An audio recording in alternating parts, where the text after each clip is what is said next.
ইসরায়েলের পণ্য ইহুদিদের পণ্য বয়কট বয়কট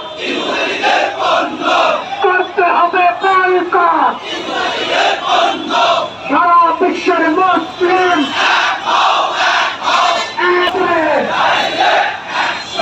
ইসরায়েলের বিরুদ্ধে